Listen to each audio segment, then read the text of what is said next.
Қайырлы күн, баршаңызға сәлем. Менің ең жақсы көретін пирогымның бірі зебра пирогының рецептісін бүгін сіздермен бөлісетін боламын.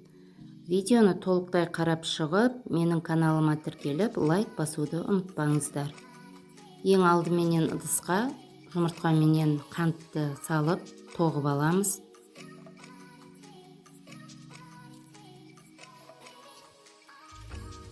Толықтай араластырып болғаннан кейін үстіне кефирді құямыз. Жақсылап араластырып,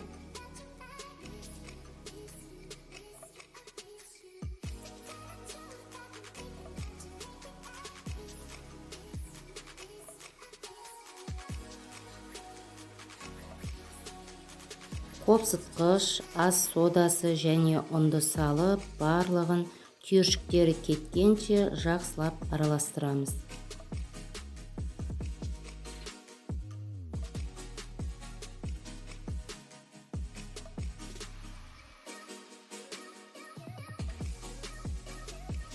Міне пирогтың қамырының сұйықтығы осындай болып шықты.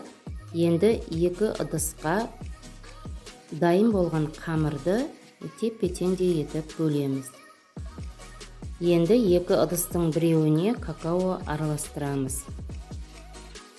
Енді пирогты пісіретін ыдысымызды кішкене майлап аламыз да бетіне ұн себелейміз.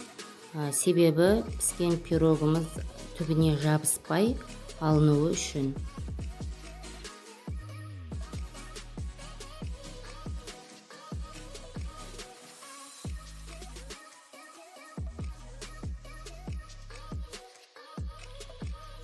Міне осы дәл видеодағыдай етіп, кезекпенен қамырды қасықпенен құйып отырамыз.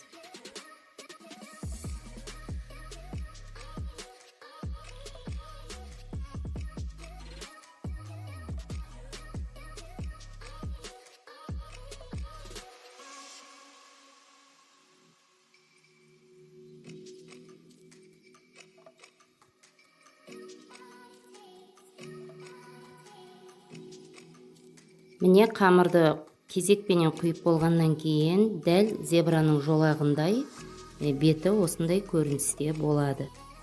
Міне пирогымыз әп-әдемі болып шықты.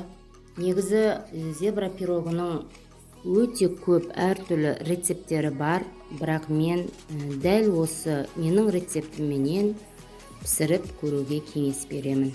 Менімен болғандарыңызға рахмет, сау болыңыздар.